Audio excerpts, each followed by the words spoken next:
Bienvenue dans Radio Bratak.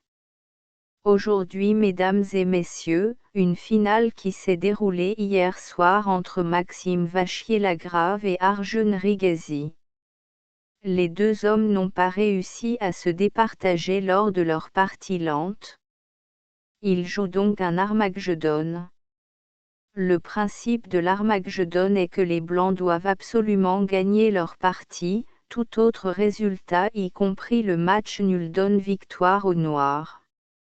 Avant la partie, les deux joueurs font une enchère à bulletin secret de temps, le temps le plus bas jouera les Noirs. Arjun a écrit 7 minutes sur son bulletin secret. Maxime a écrit un temps supérieur. Par conséquent, Arjun jouera avec 7 minutes contre 10 minutes pour Maxime. Arjun choisit une défense Petrov, une défense très solide pour les Noirs dont les joueurs chinois sont les spécialistes. Arjun étant indien, il ne connaît peut-être pas cette défense. Il s'agissait d'une plaisanterie. Arjun ayant les Noirs, c'est lui qui décide ou non de jouer la Petrov. Étant top 4 mondial, il ne va pas jouer une ouverture qu'il ne maîtrise pas. Maxime prend le pion E5. Une autre option était de jouer D4, si vous voulez que j'explique le coup D4 dans une vidéo future n'hésitez pas à écrire D4 dans les commentaires. Si une seule personne écrit D4 avant le début de la semaine prochaine dans les commentaires, je ferai une vidéo à ce sujet. Arjun joue pion D6. Une autre option pour les Noirs était de jouer cavalier prend E4, dame E2. Si vous voulez plus de détails sur cette variante écrivez dame. T'as pas fini oui. Montre la suite de la partie et que ça saute. Désolé j'ai laissé la chaîne de mon humain à l'abandon pendant 3 ans. Ton quoi? L'objectif de pion D6 et cavalier prend E4 est donc de faire une structure de pion symétrique.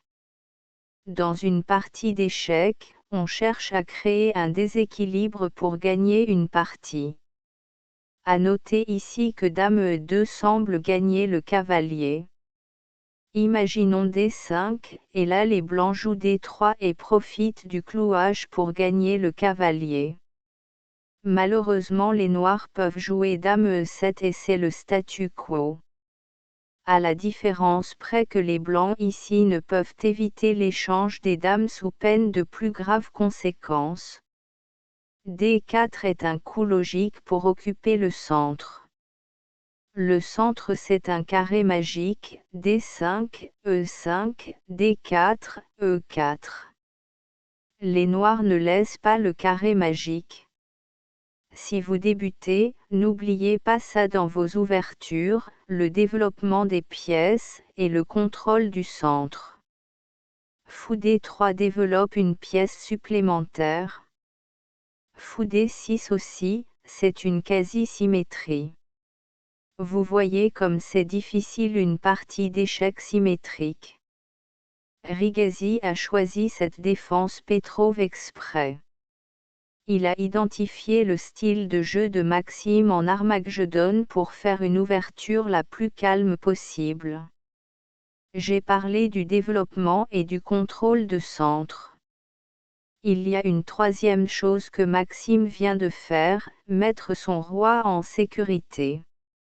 Maxime a mis son cavalier en C3 après le pion C4 car le cheval peut sauter par-dessus les pions, mais l'inverse est impossible.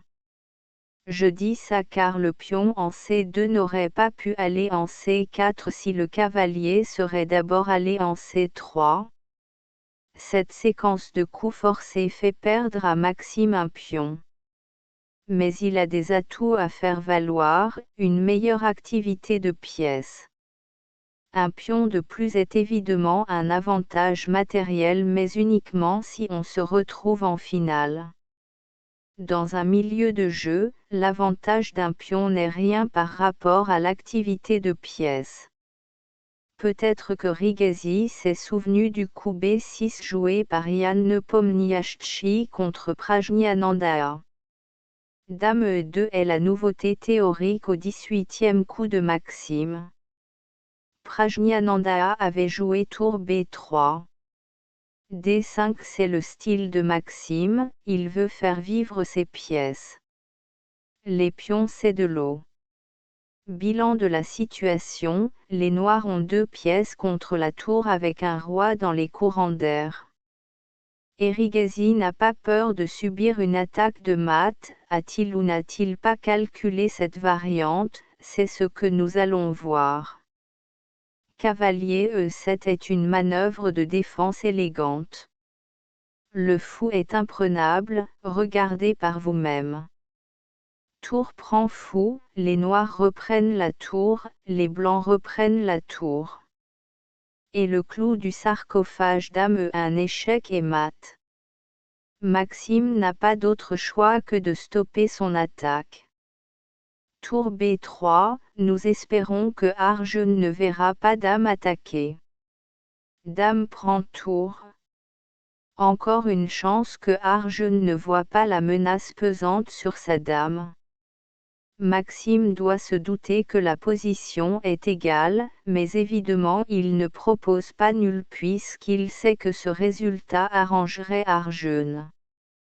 Échec au roi, sur un malentendu ça peut être mat. Non, le roi s'enfuit, la dame de Maxime s'infiltre. La tour est attaquée, alors attaquons l'attaquant. Les noirs ne doivent pas se tromper. S'il joue cavalier G8, alors dame prend cavalier échec et mat. Sur tour E6 là encore les noirs ne doivent pas se tromper. Imaginons un coup d'attente comme A6, alors dame prend cavalier, roi G8, tour E8 échec, dame F8, et ici on ne reprend pas la dame directement. On joue dame E6 échec au roi pour dévier l'action protectrice du roi.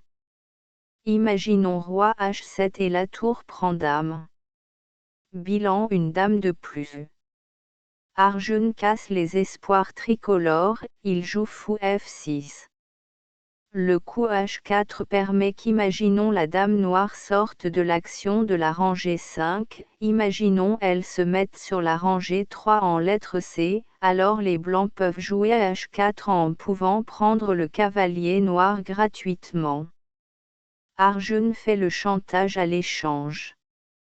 Il sait que Maxime ne peut pas prendre car il n'aurait alors quasiment plus de chance de gain.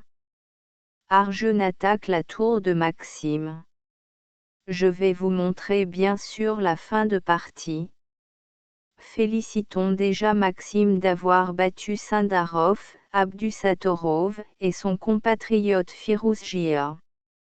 Quoi dire d'autre ? On peut raisonnablement supposer que Maxime est en quête de qualification au prochain tournoi des candidats courant 2025 ou 2026 qui lui permettrait, s'il gagne ce tournoi, d'affronter le champion du monde de partie longue. Le champion du monde actuel est Din Liran, il affrontera en novembre Gukesh. Arjun vient de faire une fourchette roi-tour, ce qui veut dire que puisqu'Arjun fait échec au roi, le cavalier noir pourra prendre la tour au prochain coup. Puis le pion B3 ira faire une promotion en dame probablement. Merci d'avoir suivi cette vidéo. La Voix IA a pris le contrôle de cette chaîne, n'hésitez pas à vous désabonner.